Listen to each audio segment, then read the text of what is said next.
Glad you're here. Be sure to subscribe if you haven't already. So I appreciate you clicking on that. And also just share it with 5 of your friends. That way, the more people that come here, the more videos I can do for you and stories I can share. So, and this story is a winner. And people ask me all the time, as a medium, if I ever experience ghost encounters in my own personal life. Now, certainly in my job, I will deal with spirits, deceased loved ones on the other side, or guides. I will also deal with souls that have not crossed over, or ghosts, shall we say. But in my personal life, I will come across some apparitions that either I can help or that I just see and am warned of. But this particular story is while my wife and I were on vacation in Italy, a spectacular place. So we are in Rome, and we're part of a tour and sightseeing all over Rome. And Rome is an unbelievable place with all its gorgeous architecture and its history, which is incredible how far back it goes. So during the day, we went and we toured the Roman Colosseum. And there, all the remnants that are left, there's a lot of it that is broken down, but inside the pavilion, you can see where people sat to watch, and then you can see the down part, the stadium part, where the action took place, and then you could see underneath the ground where it was a holding area. And that's where the gladiators used to stay, and they would come up and fight. Now, that whole Colosseum was built as an entertainment complex, but for killing. Those gladiators, who were incredible warriors, they were virile men and muscular and big, would fight each other to the death. That was entertainment back then. They didn't care. It was crazy. So while my wife and I were there, you felt the heaviness. Whoa. I mean, even she felt it, and she's not a psychic and a medium. But boy, you can just feel all of that negativity and the death that went on. And granted, I didn't see any spirits or souls or ghosts there at all, but you could feel it. It's in the ground. You know, the earth holds on to that stuff. Well, we decided that in the evening, a group of us, of about 6, took a night tour of Rome. And oh my gosh, that was magnificent. With all that incredible architecture that was lit up, it was spectacular. The lights just reflecting on all those buildings. And we went back to the Colosseum, which was amazing. And it was all lit up, pitch black all around. But then the Colosseum itself and its remains was lit up from the outside. It was beautiful. For, you know, the art of it, not so much the nature of it, if you know what I mean. So we went around, we were together for a bit, and then all of a sudden everybody went back to the van, and I decided to go up on a hill that was next to the Colosseum. It was only about a football field away from the actual Colosseum itself, and it was dark up there, though there was some light reflecting off of the Colosseum, and everybody was back in the van. They said, "Vince, take your time, we'll come, whenever you get back, we'll leave." So I'm up there, and I'm just looking, oh wow. Just feeling the awe of the history. And here I am, sitting in something that was BC. You know, it was crazy just being there. Then all of a sudden, I had this strange feeling. You know that feeling you get when someone comes up from either behind or is standing next to you, and you don't see them, but you know that someone is there. Well, I'm just standing there, and I'm just realizing, wait a minute, somebody is standing next to me. And peripheral, I can turn the corner of my eye and peripherally see that there was a figure there. And he was right in alignment with me and only about 3 feet away. So he was pretty close. It was pretty close. I thought maybe it was one of the members of the tour group. They were coming to get me, something like that, you know? But I kept looking through the corner of my eye, and I noticed that whoever the person was also had his or her arms folded like this, and also was looking straight ahead, almost to mimic me. So I decided I was going to look and see who this character was. So I slowly turned my head, noticing that it's a guy, and he's turning his head the same way, and now we catch eye to eye.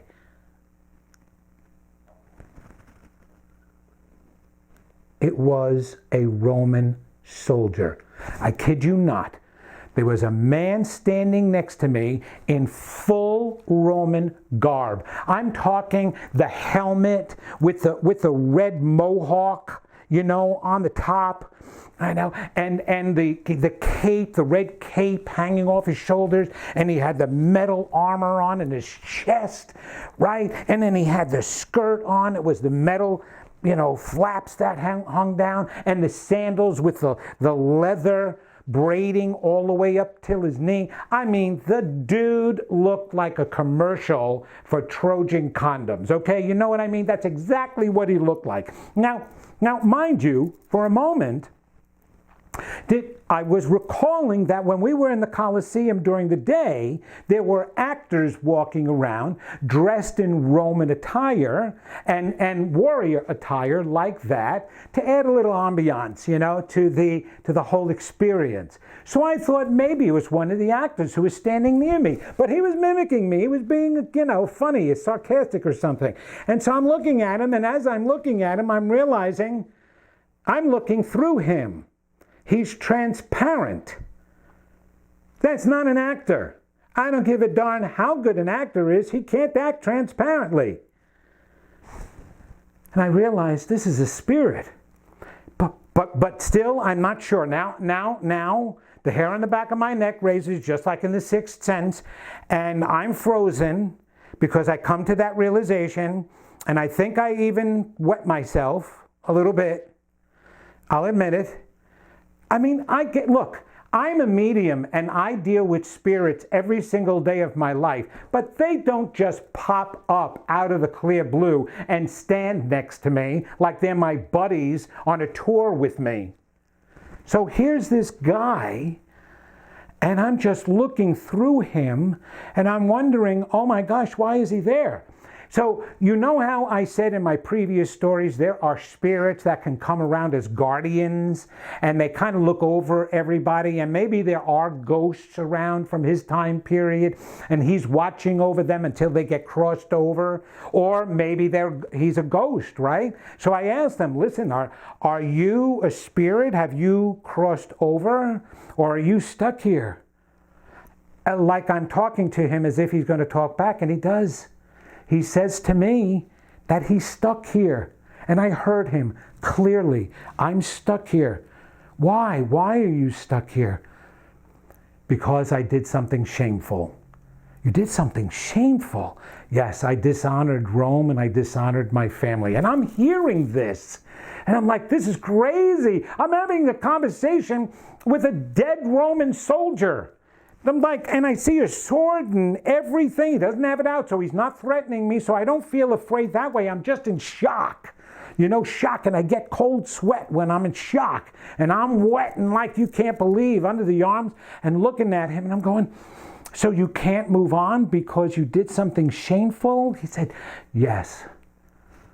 It's like, oh my gosh, I am so sad. Well, you don't have to stay. You can forgive yourself. Heck, we all make mistakes. Hey, look, I know I did some stuff to make my family shameful, but I move on. Meanwhile, I'm having this conversation with him, and if anybody was walking by or if they looked at me in the van and they saw that, they would think I'm nuts. And as it is, I got to go back and tell my wife, and she's going to think I'm nuts. No, actually, she goes along. She understands. She understands this stuff. So I'm taking this in. Man, this is incredible. A Roman soldier. Like, wow. I mean, of course, I don't know if it's just all make-believe in my head yet. I have to honor it because it's there. So I'm assuming it's real because that's the way I work. If it comes to me, if the vision is there and I'm hearing stuff, I honor it. And I'm like, okay, you can move on. And I'm calling upon the angels, and I'm speaking to God and the ascendant masses, and I'm saying, bring down the light for this guy. Holy moly. You know, he's here hundreds of years. I have no idea, you know, from the time period, I mean, Rome started a long time ago, right? So I'm like, oh man, I'm looking at the time, I've got to go. I know they're waiting for me, but I'm trying so desperately to help him. I'm saying, please move on. And I got to go. I can't do anything else for you unless you make the choice of going through the light. So I turn around and I start heading back, and I'm looking back and there, and he starts following me. And I'm like, hold on, wait a minute. I mean, you can't come back to the hotel with me. There's only 2 in that room, and I don't need to get charged for a third person, even if they can't see you. I do. So I just go in towards the van. I get even closer, and I'm like, listen, all right, okay. What's your name, by the way? What's your name? And he tells me, Marius Marcus. And I heard that crystal clear.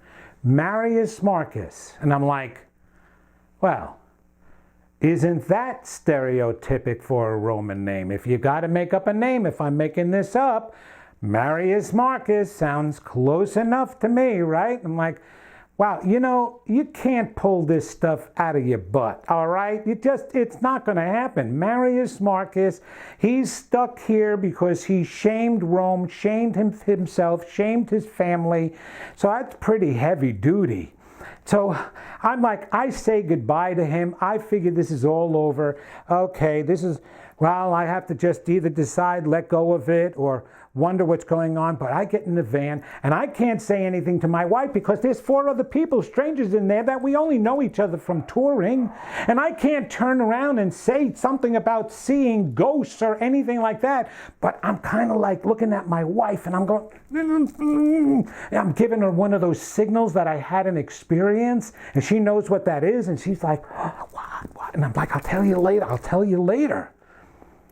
So while we're in the car, right, in the van, we're headed back to the hotel, I'm saying, you know, this Marius Marcus, let's see if he's in Google World. So I take out my phone and I start Googling, and you can too. Marius Marcus. Holy crap! There he is. He's on Google and Wikipedia or something like that. I don't know what it was. There he is on the internet, on my phone. Marius Marcus. Well, how do I know it's him? He died, or he died in 82 BC. BC, before Jesus was even born. BC, this guy, that's during Caesar's time. We are talking a long time ago. And there it is. He turns out that he was an accountant for Caesar. And I'm like, an accountant? Well, what is he doing in a Roman warrior garb and stuff like that? But this is what happened. Caesar, I guess, was upset with him because he, misdid the books or something like that, misplaced some money, maybe embezzled back then, and Caesar sent him to China. Now, the Roman, empire was pretty big. So Caesar sent him over to China to run the books over there or something, and Marius was pretty upset about that. He was separated from the majority of his family. He hated living over there. So what did Marius do? And it's all in writing there. You can Google him yourself. He forms an army. He forms an army that he's the leader of, the head of, thus the garb and the uniform. And he goes back to Rome to fight for his rightful place at Rome because he wants to be there. But he's fighting the Roman soldiers, his own comrades, his own citizens. He's fighting them. Well, of course, we can just figure out the outcome of that.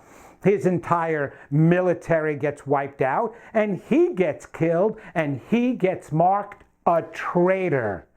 A traitor. A traitor to Rome. So he died in shame. He shamed himself. He shamed his family. Holy cow, that's why that guy was stuck there. Listen, I have a ton of experiences as a psychic and a medium.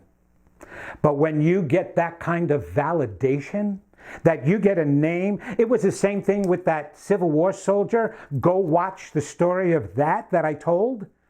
And then it's there in the history books, some name. I couldn't make that up, and I certainly didn't read anything about, oh, let me see, before I go to the Colosseum, let me see if there's anybody from that time period that I might run into. No, you don't do things like that. You don't do things like that.